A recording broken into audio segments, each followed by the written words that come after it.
welcome to lecture 8. Today we are going to discuss on solubility of liquids in liquids.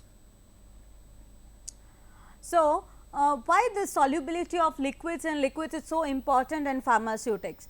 Because in the preparation of pharmaceutical solution, two or more liquids are mixed together, and some of the examples is your alcohol is added to water to get hydroalcoholic solution. Volatile oils are added to water to form dilute solution, which is known as your aromatic waters, and they have therapeutic effect, and as well as they are used as excipients also.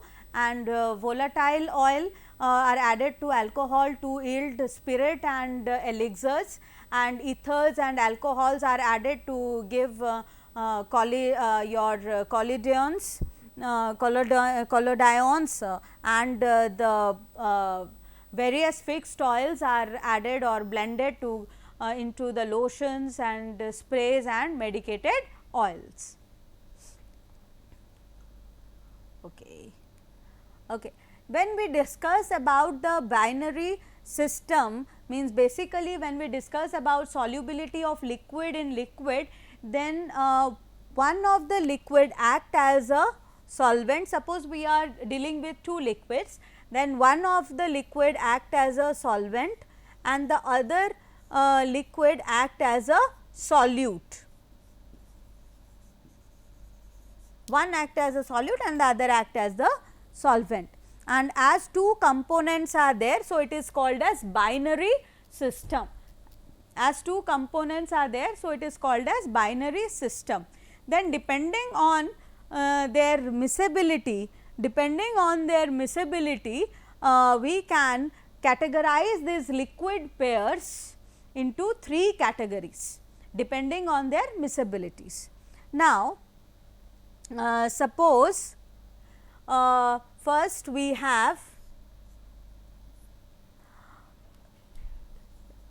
liquid soluble in liquid, means when two liquid pairs are miscible with each other in all proportion. This is one extreme, when both the liquids are miscible with each other in all proportion.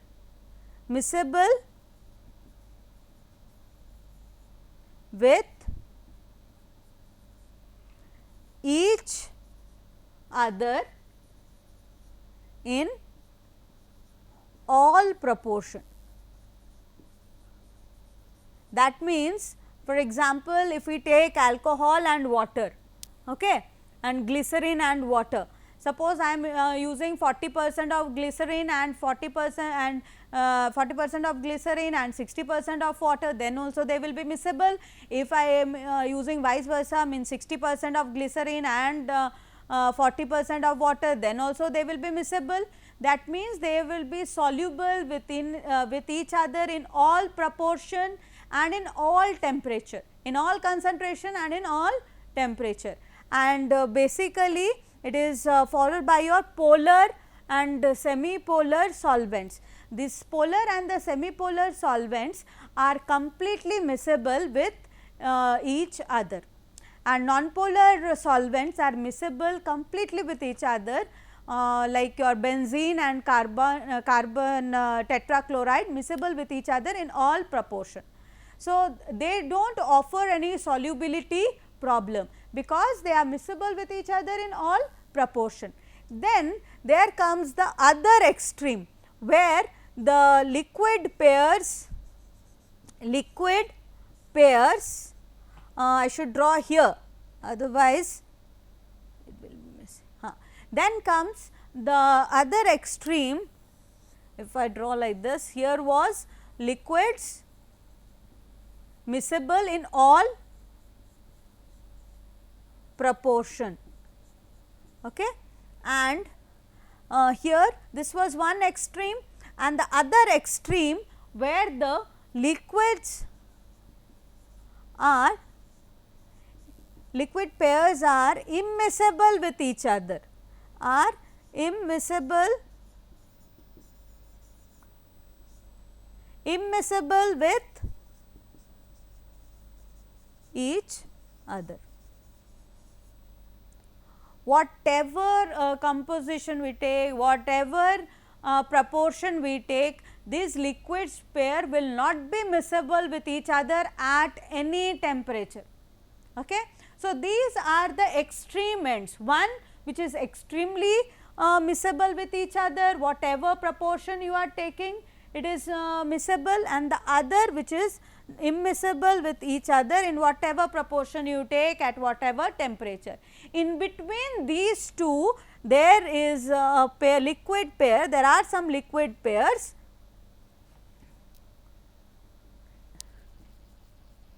There are some let me select the pen. Okay. There are some liquid pairs which are miscible with each other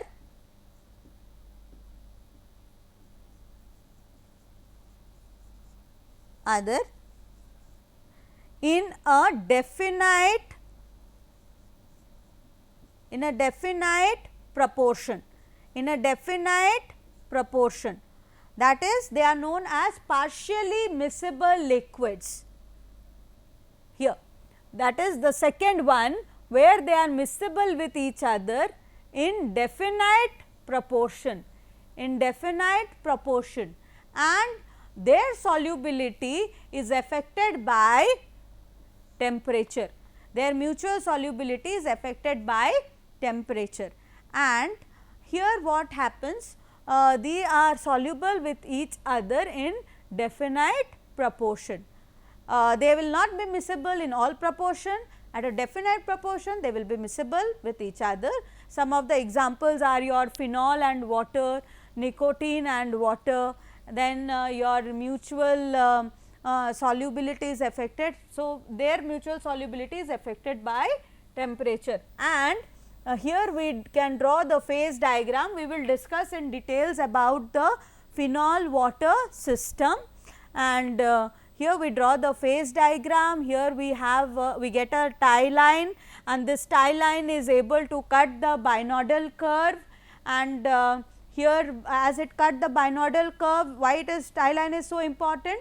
Because we can get the composition of each of the components. Suppose we are using phenol and water, then we can find out the composition and of phenol and water which lies along this tie line, and as in this tie line they form conjugate phases, means their composition remains constant at equilibrium, and here we can find out the amount of one phase relative to the other.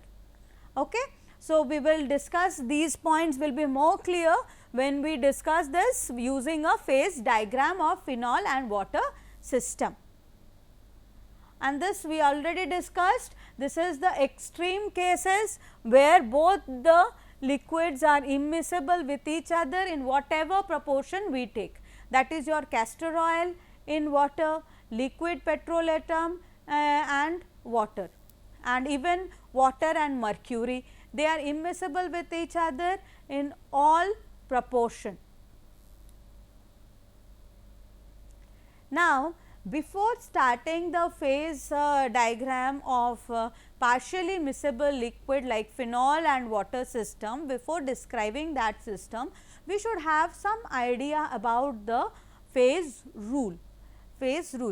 Now, what is phase rule? Phase rule states that F is equal to C minus P plus 2. Now, F stands for degree of freedom.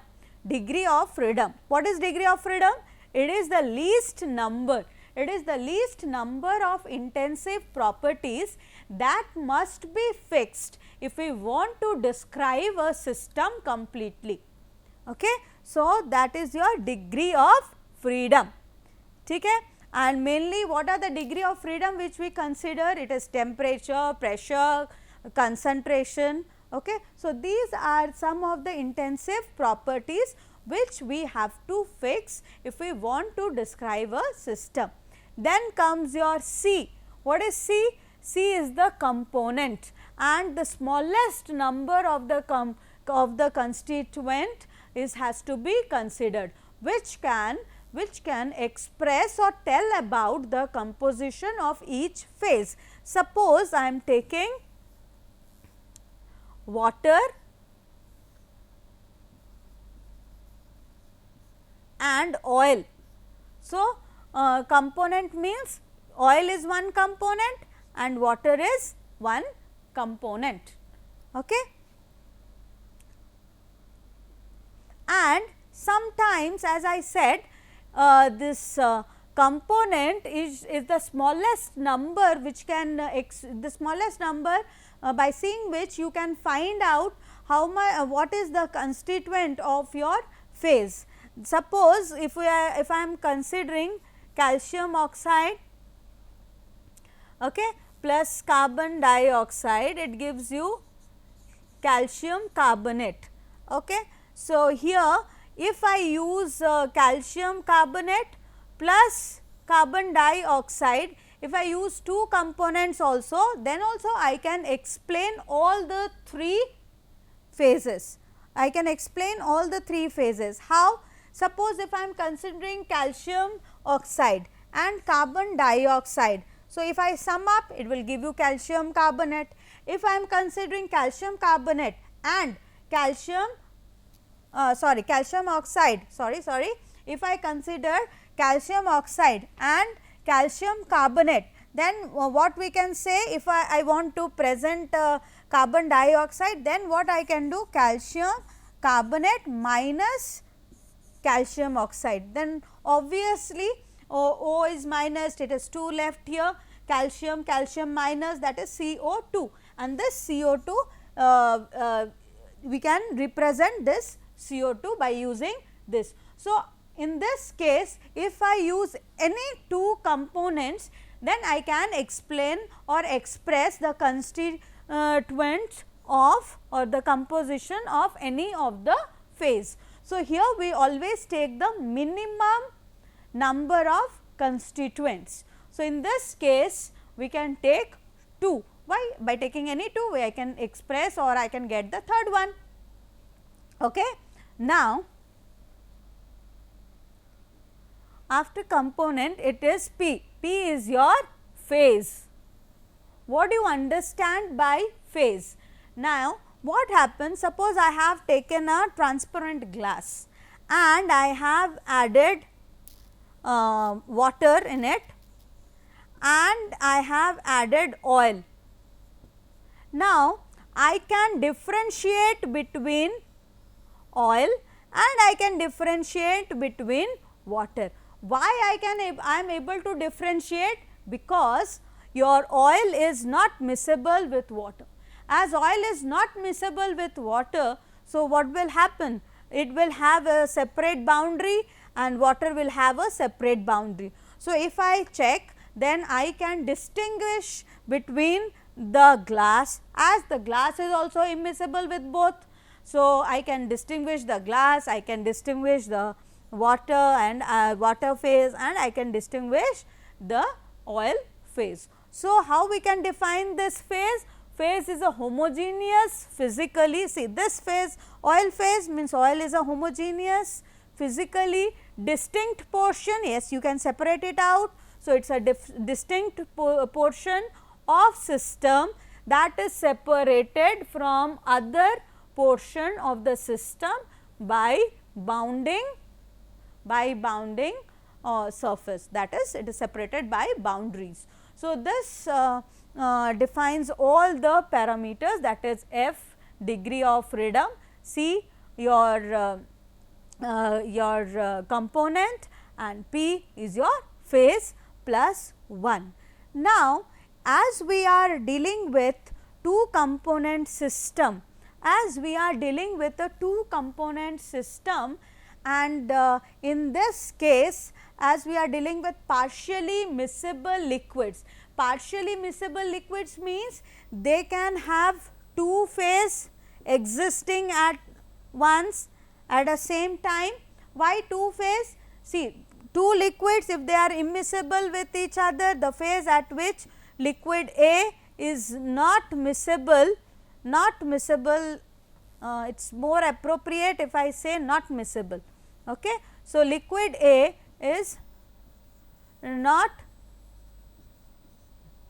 miscible with your liquid B. Okay. And in this condition we can have two phase, one phase for A and the other phase for B. So, if I put it in this formula, what I will get, what will be, what degree of freedom, or what should be, means how much, it is how many intensive properties I have to fix, then F is equal to, in place of C I can write down number of components, I have 2 because 2 liquids are used, A and B. So, 2 minus how many phases, if they are immiscible with each other, 2 plus 2, this 2 cancels and F is equal to 2. So, F can be your temperature and concentration, or it may be temperature pressure, or it may be pressure and composition if it is 2. But as we are dealing with partially miscible liquids, if your A and B are miscible at a definite composition or at a definite proportion or at a definite temperature, they are miscible. So, when they are miscible with each other, then what happens, this this P, it is miscible with each other, then what will be the phase? The phase will be 1, there will be one liquid phase. Why this one liquid phase? Because here A and B are miscible with each other at a definite proportion, and we are dealing with partially miscible liquids. So, what will happen if I put it in this formula? F is equal to, component is 2 minus, what is the value of P? It is 1 plus 2. So, when I am dealing with this, what happens? What will be the value of F? The value of F will be 3. Now, if the value of F is 3, that means if I want to explain that phase, I have to fix three intensive properties, that is temperature, pressure and concentration. So, it will be a 3D, it will be presented in a 3D model, that is temperature, pressure and concentration. So, it will become very difficult for me to present it in a planar structure. Okay? In a paper, it will be very difficult for me to show the z axis or the 3D model in a planar paper. So, what I will do, as I am dealing with liquid in liquid, so I can take the pressure component as negligible. So, I can ignore the pressure component. So, if I ignore the pressure component, this phase diagram can be reduced to this equation.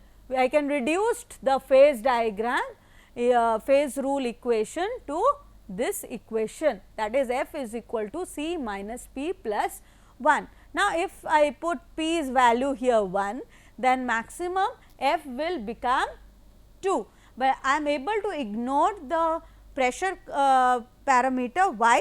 Because I am dealing with liquid and liquid, and I am considering that all the system is in your atmospheric pressure. So, no effect of pressure in the system. So, I ignored it and I will use reduced phase rule, or it is also called as condensed phase rule, to describe the phenol water system. So, when I discuss about this phenol water system, what happens? Suppose for first I have to plot a graph between transition temperature and the composition. Now, before plotting this graph, we have to do some experiments. We have to do some experiments, certain experiments. What? Suppose here I am considering the temperature, okay, and here I know here that the concentration, here you can see here it is 0, here 0 stands for phenol, but here water is present which is 100%. Water present here is 100% pure water,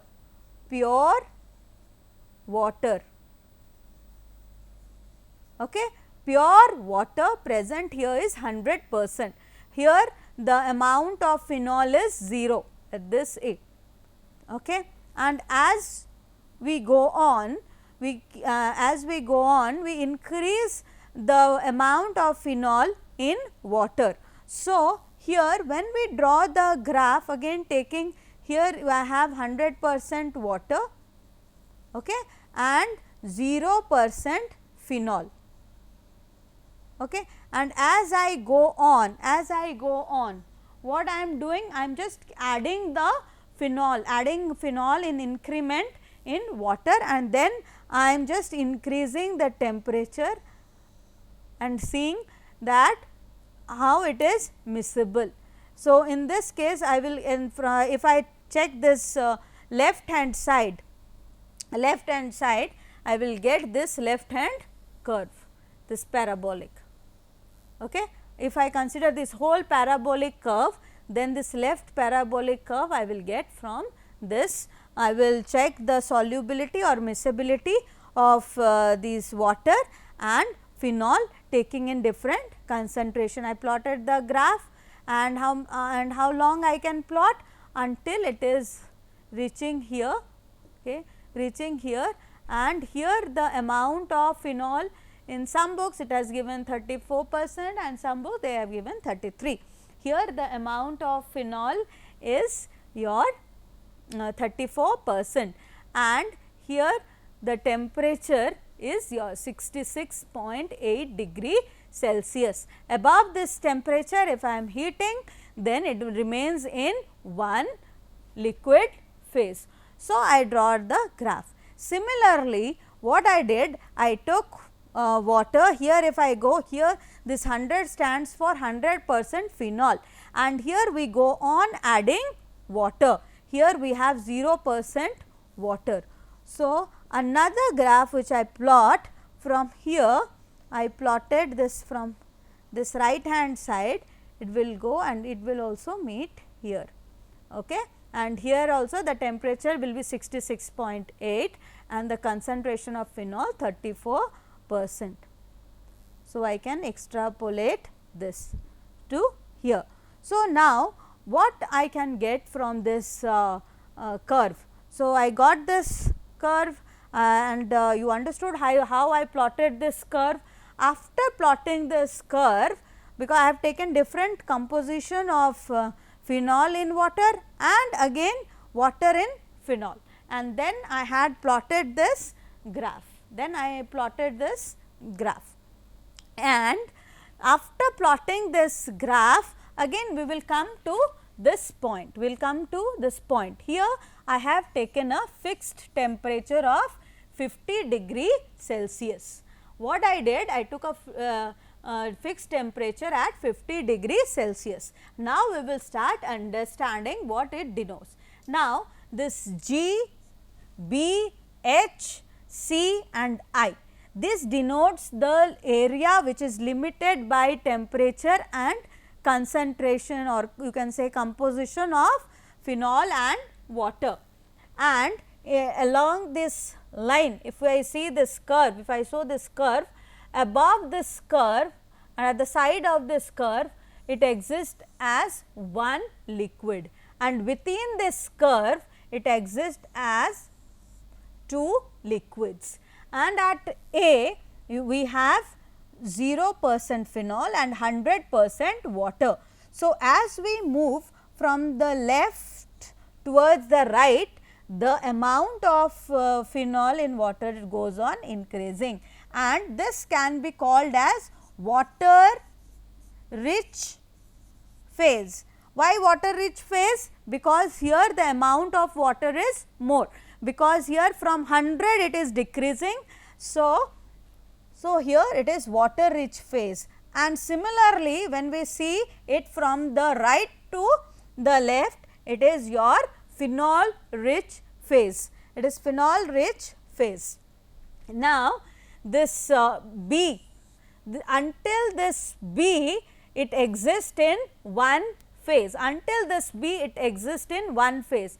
From B it starts to exist in two phase, means both phenol and water are present, and this denotes your 11% of phenol. Until B they existed in one phase, then as it entered into from B, and as the line has drawn up to C, this BC, they exist in two phases. One is the starting point here, phenol is 11%, and at C the percentage of phenol is 63%. And here in between A and B, here the liquid, it exists in one phase, but they are present in these are the unsaturated condition. But from B to C, this B and C, it is called as the tie line, and this cut your binodal curve, and this tie line, it actually expresses or it tells us about the composition. Any system which lies in this tie line, they shows that the two phases are present in equilibrium and have a constant composition. As they have a constant composition, so the two phases which exist are called as conjugate phase, are called as conjugate phase. And why it is so important? Because with this we can find out the concentration of the both or composition of both the phases. So, what we do, if we draw a tie line at fix, this is your B and this is your C, and here if we plot the line which stands from your 34% as we have obtained when we were drawing this parabola curve. So, at this point if I denote this as x, if I denote this point as x, then how we can find out the composition? The composition can be obtained as your mass of phenol. I can write it in the next slide. Again I have to draw this. Okay. So, all are same.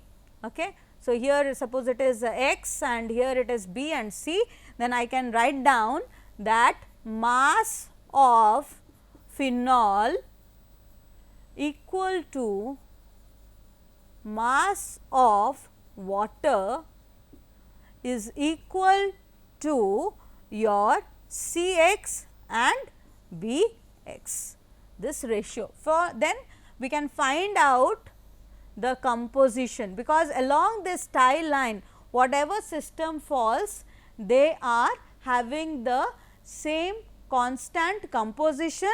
And what we understand by this? If I consider water, here actually phenol has the density more than water. So, at the bottom we will get phenol and water will be present at the top.